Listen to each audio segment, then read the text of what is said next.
అందరికీ నమస్తే భయ్య. మన అశ్విన్ గారి శివం బడ్జెట్ ట్రైలర్ అయితే వచ్చేసింది భయ్య. నిజానికి ట్రైలర్ అయితే నాకేం నచ్చలేదు, కానీ కాకపోతే ట్రైలర్ రొటీన్గా ఉంది భయ్య. అయితే మన ఛానల్ కొత్తగా చూస్తున్నట్టయితే ముందుగా సబ్స్క్రైబ్ చేసుకోండి, అలాగే లైక్ చేసి షేర్ చేయండి భయ్య, మర్చిపోకుండా తప్పకుండా దయచేసి. అయితే మ్యాటర్ ఏంది అంటే, నిజానికి ట్రైలర్లో అంత చెప్పుకోదగ్గ విషయాలు ఏం లేవు. ఎందుకు ఇలా అంటున్నాను అంటే, మన అశ్విన్ అన్న ఇంతకుముందు చేసిన సినిమాలు కూడా సేమ్ ప్యాటర్న్లోనే అనిపించింది. కాకపోతే ఈ సినిమాలో కొత్తది ఏంది అంటే మాత్రం ఒక్కటని చెప్పొచ్చు. వీళ్ళు అంటే శివం బజే అనేది ఇద్దరు క్యారెక్టర్ల మాదిరి నాకైతే అనిపించింది. లాస్ట్లో అంటే శివం నేను ఉన్నానరా నీకు అని చెప్పేసి డైలాగ్ కూడా రావడం అయితే జరిగింది.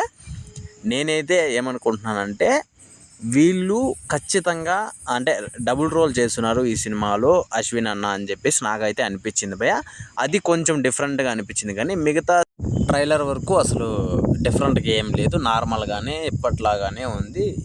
ఆయన సినిమాలు రొటీన్గానే ఉన్నట్టుగా కొంచెం హర్రర్ టైప్లో అలానే ఉంది, కానీ వేరే డిఫరెంట్నెస్ అయితే ఈ సినిమాలో ఏం లేదని నేనైతే అనుకుంటున్నాను భయ్య. అంతేకాకుండా అశ్విన్ అన్న చాలా కష్టపడ్డాడు ఈ సినిమా కోసం అని చెప్పేసి ఒక ఇంటర్వ్యూలో చెప్పారు. అంటే విజువల్స్ చూస్తుంటే చాలా కష్టపడినట్టే అనిపిస్తుంది భయ్య. కాకపోతే మనకు ట్రైలర్ చూసి మనం సినిమాని అయితే డిసైడ్ చేయలేం కాబట్టి నేనేమంటున్నానంటే, ట్రైలర్ వరకు చూస్తే చాలా రొటీన్గానే అనిపించింది, కానీ సినిమా మనకి ఏదైనా డిఫరెంట్ పాయింట్ మీద పోయే అవకాశాలు అయితే ఉంటాయి. మరి సినిమా చూస్తే మనకైతే అర్థమవుతుంది భయ్య. అంతవరకు సినిమా వరకు వెయిట్ చేయడం అయితే తప్పదు.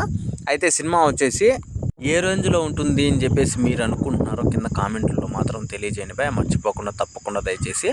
అలాగే ఇంకో విషయం వచ్చేసి, ఈ సినిమాలో అశ్విన్ అన్న యాక్టింగ్ చాలా డిఫరెంట్గా ఉంటుంది అని మాత్రం ట్రైలర్లో చూస్తుంటే తెలిసిపోతుంది భయ్య.